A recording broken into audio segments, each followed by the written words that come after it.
Hi, I'm Dr. Scott Conkright. What if your body is holding memories your mind can't access?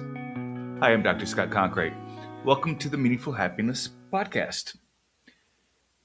Today I'm going to talk about affect theory and attachment. Before I talk about what goes wrong in attachment in childhood, let's spend time looking at what healthy looks like. Now, keep in mind, when I'm talking about healthy, I'm talking about healthy on a continuum. There is no such thing as perfect healthiness. There's healthy attachment and so forth. It is aspirational. It is not a place that you land and you stay at and somebody achieves it and there you are. And you never have any struggles. Just it just is not the case. But we have to have this aspirational idea in order to make sense of the other ones in terms of what goes wrong, so to speak, how things are not ideal when parents are not able to be there, caregivers are not able to provide perfect or ideal attachment. I'm wanting to lay this out for you all because most people don't really understand how attachment styles actually become attachment styles. In my model, they are related to the core affects, the core feelings, especially about how shame is dealt with. So that's where we're going to begin. Someone with secure attachment has what's called flexible volume control. They can read the emotional demands of a situation and respond with the right intensity. They can stay online during both high and low intensity experiences without collapsing into chaos or shutting down completely. Let's break down what this actually means in practice. Proportionality has to do with feelings matching the situation. A minor disappointment feels like a minor disappointment, maybe a 3 out of 10. Not much devastation, which would be like a 9 out of 10, which you see in the anxious pattern. Not like nothing, which would be a 1 out of 10, which would be more like the avoidant pattern. The intensity matches what actually happened. Your friend cancels plans, you feel mildly bummed, maybe a little annoyed. That's it. Not, they don't care about me, I'm always going to be alone, everything is falling apart. And not dismissive either, not whatever, I don't care anyway. Just a proportionate level of disappointment that fades relatively quickly. A major loss feels like a major loss, maybe a 9 out of 10, not like a minor annoyance you should just get over, as an avoidant pattern. Not like the end of the world combined with every previous loss you've ever experienced rolled into one unbearable feeling, which is anxious pattern, like an 11 out of 10. Someone you love dies, well, you feel deep, profound grief. You cry. You feel absolutely shattered. That's appropriate. That's what that situation deserves. The intensity matches the stimulus. This might sound obvious, but when you have insecure attachment, nothing is proportionate. Everything is either amplified or dampened. You've lost or you struggle with the ability to match feeling intensity to situation intensity. In healthy attachment, you have flexibility. You can access the full range. You can feel strongly when it's appropriate. Deep grief at a death, intense joy at birth, real fear when you're in real actual danger, righteous anger at injustice. But you can also feel moderately or mildly whatever's happening when that's what fits. Mild frustration in traffic, gentle disappointment about something small, soft contentment on an ordinary day, slight nervousness before presentation. You're not stuck in one mode. You have access to the full range of intensity levels and you can adjust based on what's actually happening. This is what anxious attachment can't do. Everything trends towards high intensity. Even small things feel big. This is what avoidant attachment can't do. Everything trends towards low intensity, moving towards numbness. Even big things feel small or like nothing at all. Flexibility means you can go high when high is called for, low when low fits, and everywhere in between. You also have, in healthy attachment recovery, you can return to baseline. After intense feeling, you come back down. You cry deeply, feel the grief fully, and then the crying subsides. The grief is still there, but at a lower intensity. You return to a regulated state. You feel intensely angry, express it appropriately, and then the anger resolves. You're calm again. You're not stuck in prolonged upset for hours or days, which is like anxious attachment, and you're not defensively suppressing everything and then having it leak out in weird ways later, which is the avoidant pattern. You complete the feeling cycle. You have the feeling at the intensity it deserves. It runs its course and then it fades. You recover. This might take 10 minutes for small upsets. It might take days or weeks for major losses. But the pattern is the same. Intensity rises, peaks, then falls back to baseline. Both insecure patterns break this.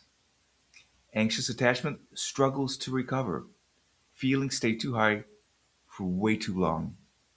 Avoidant attachment doesn't allow the rise in the first place. The feelings get cut off before they can even start. In healthy attachment, you also have integration. Everything lines up. What you feel inside roughly matches what you show outside and what's happening in your body. If you're sad, you feel sad consciously. Your body shows signs of sadness, like appropriate arousal level, maybe tears if the intensity is high enough, slowed movement, dropped shoulders, and you display sadness in ways others can perceive and respond to. Your face shows it, your voice conveys it. There's coherence across all levels of the system. Conscious awareness, body state, and external expression are all saying the same thing. This is what gets fragmented in insecure attachment. In anxious attachment, everything is online but amplified. What you feel inside, what your body is doing, and what you're showing outside are aligned, but they're always turned up way too high relative to the situation. In avoidant attachment, there's massive disconnection. Your body might be having a big stress response, like heart racing, cortisol spiking, and so forth, but your conscious awareness registers almost nothing. And your face and behavior show even less. Nothing lines up. You're split into fragments. Understanding secure modulation gives you a clear target. It's not about feeling less or feeling more, those are way too simple. It's about building a system that can flexibly adjust intensity based on context, that can access the full range, that can recover after intense feeling, that maintains integration between what you're aware of, what your body is doing, and what other people can see. That's what we're trying to build. Most of us didn't get it as kids, the stuff that we need. You can build this capacity later in life. That's why I'm here, trying to help out. It just takes longer than you'd like, and it requires understanding what you're actually trying to change. If you're the anxious one, where everything feels like an emergency, and I'm of course exaggerating for teaching's sake, your work is learning to notice feelings when they're still quiet, before they explode into panic. Right now, you probably Don't register anything that's under 6, 7, 8 out of 10. By then, you're already spiraling. You need to start catching feelings at a 2 or a 3. You need to start building body awareness in real time. And this means learning to track your body's signals moment by moment before the feeling amplifies to overwhelming intensity. You're sitting on the couch, your partner hasn't texted back in an hour or something like that.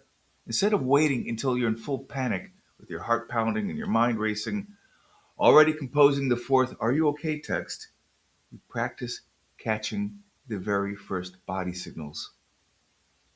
You notice a slight tightness starting in your chest, a flutter of anxiety beginning. If you can notice your breath, it might be getting a tiny bit more shallow. These are the 2 out of 10 signals that you need to start reading. The early warning system. Most anxiously attached people blow right past these because they've learned that only maximum intensity gets noticed. But I'm suggesting to train yourself to notice and name the quiet signals before amplification takes over. I want you to start labeling these low intensity feelings. I want you to start practicing naming the feelings when they're small, not when they've already consumed you. I'm feeling a little worried. Notice that when it's still little. Don't wait until it's I am completely panicked and convinced something terrible has happened. This creates conscious awareness at earlier points in the escalation chain. It gives you a chance to intervene before the automatic amplification pattern takes over completely.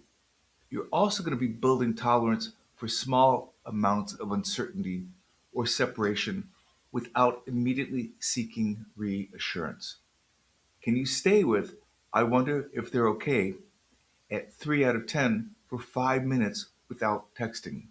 Then 10 minutes, then 30. You're discovering that the feeling can exist at that low level without escalating into crisis. That uncertainty doesn't automatically mean catastrophe. This is hard. Your feeling system has learned that uncertainty equals danger, that any gap in connection means abandonment. You're slowly teaching it something different. The most important part happens in relationships, particularly therapy or with a secure partner. You need to experience repeatedly, hundreds of times, that moderate expression of needs are noticed and responded to, that you don't have to amplify to maximize to be heard. You can say, I'm feeling a little anxious about our plans at a 4 out of 10, using a normal voice tone with a face that matches 4 out of 10. And your partner responds with taking you seriously. They can offer reassurance or information. Your feeling system begins to learn that moderate intensity works. You don't have to scream to be heard. This can't happen in one conversation. It needs hundreds and hundreds of repetitions. Your automatic memory needs massive amounts of new data to override decades of learned amplification. A good therapist creates this experience by responding to subtle cues, by noticing when you're slightly anxious, not waiting until you're in crisis, by showing you that quiet gets noticed too. You also need to develop the internal structure that was never fully built in childhood. This means learning to be helped to regulate by a therapist or partner, and then gradually extending the time you can maintain that regulation independently. At first, you might be able to self soothe for a few minutes before you need external help. Then 10, then 20. You're building the capacity incrementally. You're not trying to become completely self sufficient. That's the avoidant pattern. You're building the ability to regulate yourself for reasonable periods of time while still being able to reach for help when you need it. After some months of work, you might notice a few things. You might notice your partner didn't text back for 2 hours. You may have felt some anxiety, maybe a 5 out of 10. You noticed it, named it, sat with it for 20 minutes. Then you sent one text asking how things were. They responded that they'd been in meetings. The anxiety resolved. The whole thing lasted 30 minutes instead of consuming the entire afternoon. That is progress. Not perfection, progress. If you're the avoidant one, your work is learning to survive vulnerable feelings at higher intensities without shutting down or disconnecting. Right now, you probably suppress feelings before you even know they are there. Your body might be having a full stress response while your conscious mind registers nothing. This means reestablishing the connection between what your body is experiencing and what you're consciously aware of. You're in a conversation with your partner about something emotionally important, they're upset. You think you're fine, but if you actually check, your heart is racing, your chest is tight, your jaw is clenched, your breathing is shallow. These are feeling signals. Your body is responding, but the signal isn't making it to conscious awareness. You're learning to notice my heart is racing, my chest is tight, my breathing shallow, and recognizing these as emotional responses instead of dismissing them or not noticing them at all. This sounds simple, but it's not. Your feeling system has spent decades cutting the connection between body and awareness. You're rebuilding a pathway that's been severed. You're also building capacity to experience vulnerable feelings without immediately suppressing or disconnecting. Can you let yourself feel sad for 30 seconds before you shut it down? Then 60 seconds? Then 2 minutes? You're sitting with your therapist and they ask about your mother. You feel a wave of something rising.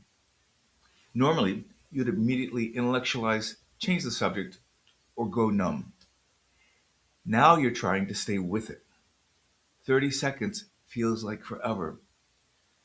Your system wants to slam the door shut, but you're practicing keeping it open just a little longer. This can be terrifying at first.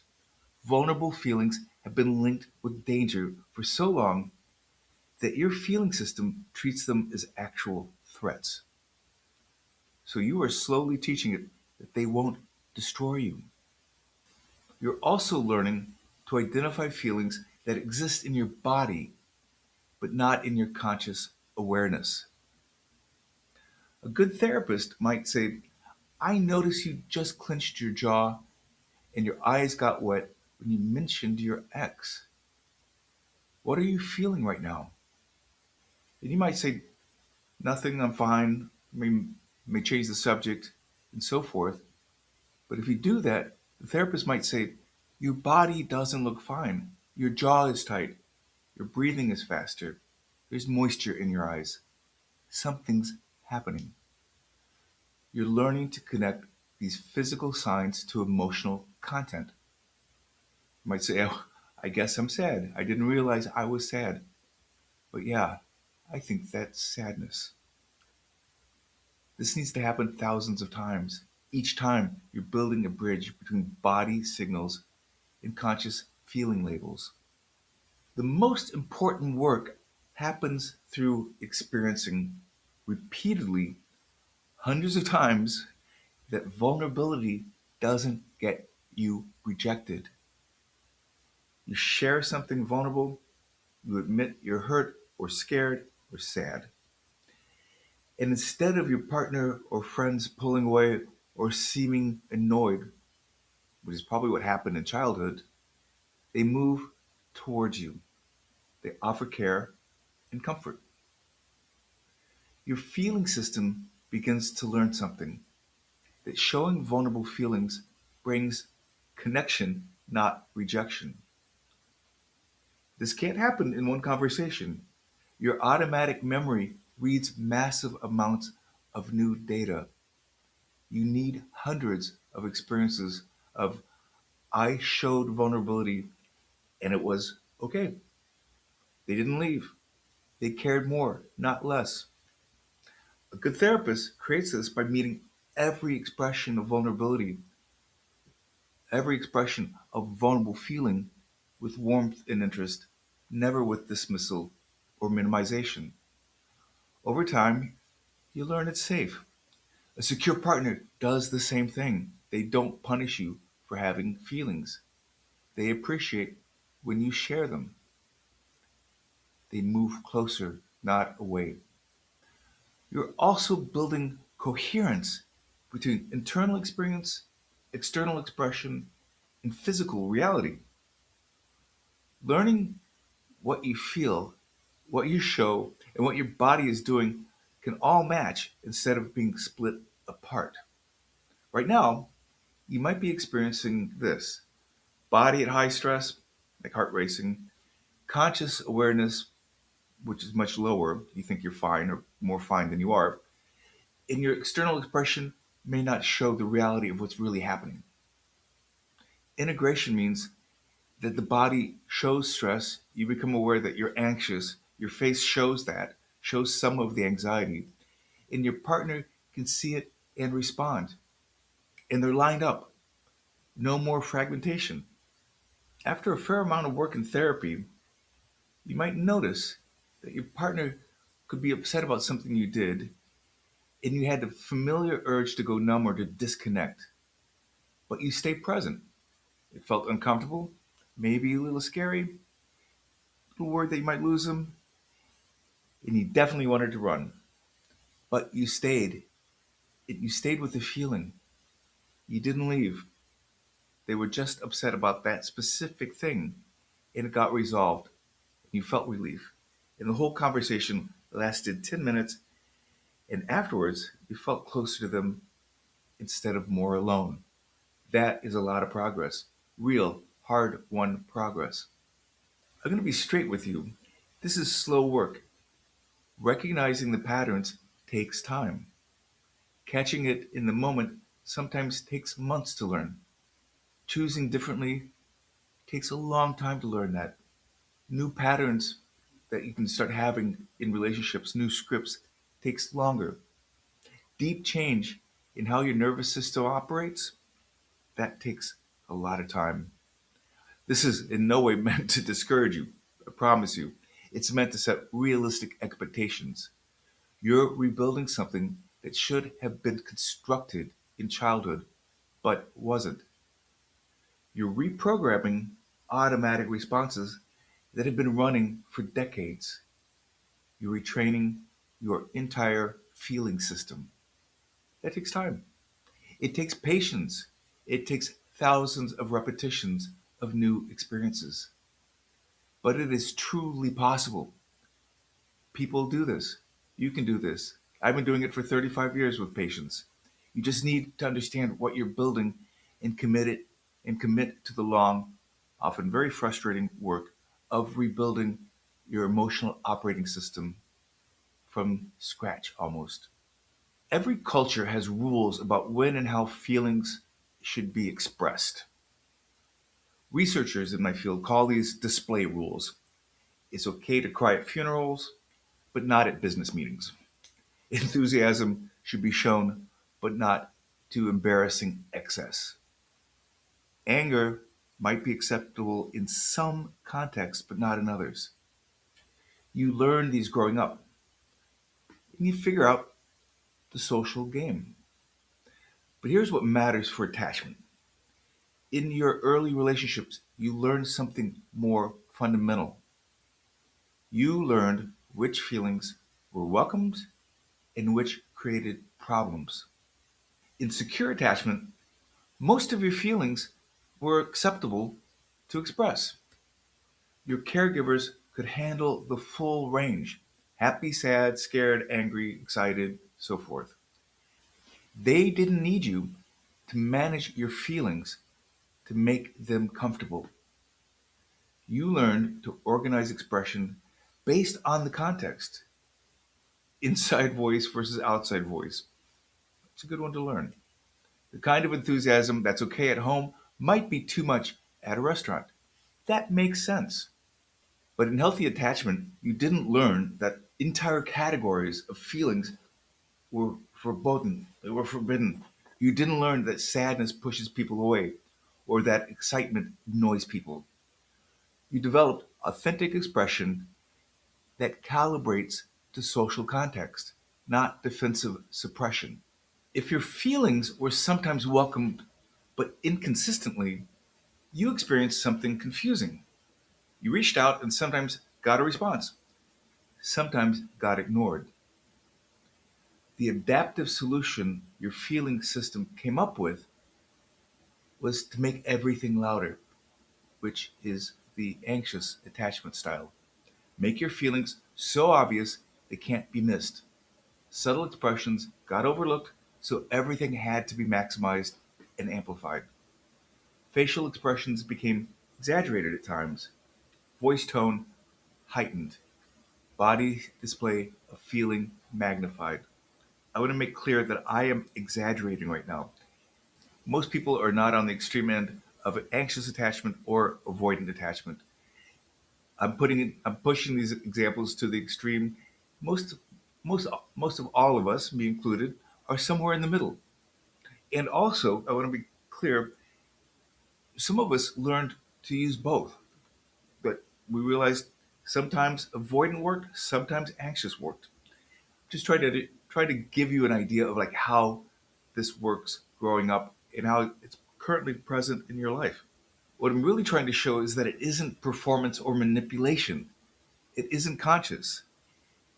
It's now an automatic organization of expression of feelings based on what worked in your early environment.